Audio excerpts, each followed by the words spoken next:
वैदिक काल से अब तक की भारतीय ज्ञान परंपराएं, जिसे हम सबको अवश्य जानना चाहिए।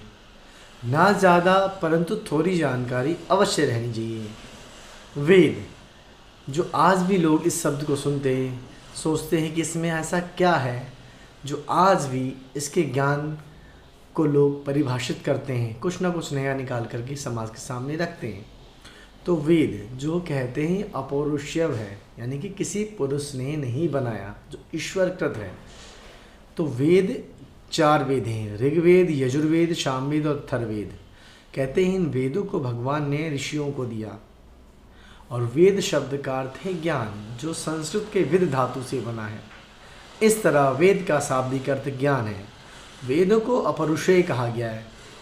वेदों का जो मंत्र वाला भाग है उसे हम संहिता कहते हैं। तो 4 वेद हैं, इसीलिए 4 संहिताएं भी हमारे पास हैं, जिसमें देवताओं की स्तुति की चर्चा मिलती है। इसमें ज्ञान विज्ञान है, जिसमें विश्व के प्रत्येक जीव से जुड़ी हुई उन सारी चीज़ों का वर्णन है जो हम जानना चाहते हैं।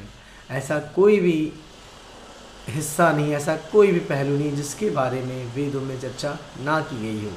पहला है ऋग्वेद, दूसरा है यजुर्वेद, तीसरा है सामवेद और चौथा है अथर्ववेद। इन 4 वेदों के बाद जब इनके मंत्रों को संग्रह किया गया, इसे कहते हैं इकट्ठा, उसे हम संहिता कहते हैं। तो 4 वेदों की तरह ही 4 संहिता हुई। और संहिता के बाद आता है ब्राह्मण। ब्राह्मण कोई जाति विशेष या वर्ण विशेष की बात नहीं है। यहाँ ब्राह्मण एक ग्रंथ का रूप है, यानी कि ऐसा संग्रह जो वेदों का ही भाग था। वैदिक मंत्रों तथा संहिताओं की गद टीकाओं को ब्राह्मण कहा जाता है। वेद थे पद्य में, लयबद्ध थे, और ये जो थे ब्राह्मण भाग ये गद्य में आए, यानी कि जिसे आपने कहानी सुनी होगी उस तरीके से।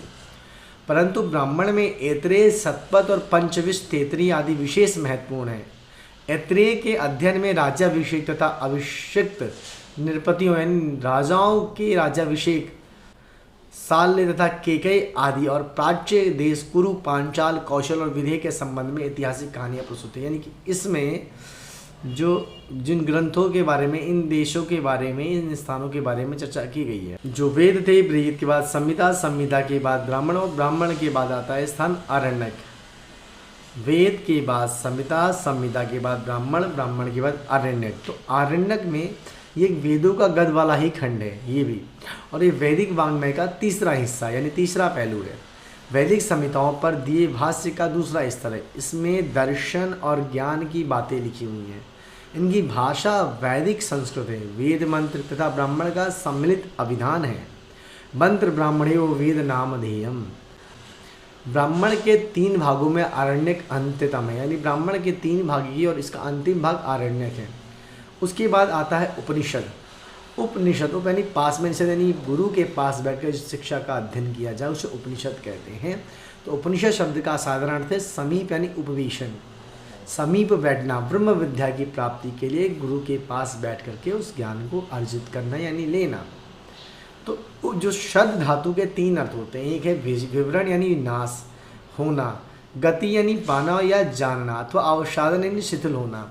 तो उपनिषद में ऋषि और शिष्य के बीच बहुत सुंदर संवाद रहस्यात्मक तरीके से होते थे, और वो वेदों का मर्म है, जिसे हम वेदांत भी कहते हैं। उपनिषद भारतीय आध्यात्मिक चिंतन के मूल आधार हैं। अगर बात करें वेद की और उपनिषद की, तो उपनिषद में ज़्यादातर स्वयं को जानना, आत्मा को जानना, इस शरीर को जानना, इस ब्रह्मांड को जानना, इसे किसने बनाया और हमारा क्या कर्तव्य था, इस उपनिषदों में इनका वर्णन मिलता है।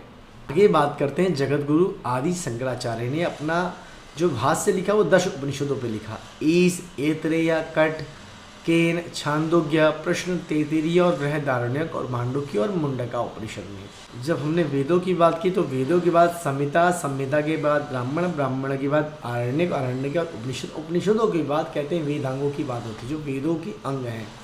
कहते हैं वेदों को समझने के लिए हमें वेदांग को यानी वेदों के अंग को समझना पड़ेगा। जिसे पूरे शरीर को समझने के लिए हम शरीर के अंगों को समझते हैं, उसी प्रकार वेदांग हैं। तो वैदिक अध्ययन के लिए 6 विद्याओं यानी शाखाओं का जन्म हुआ, जिन्हें हम वेदांग कहते हैं।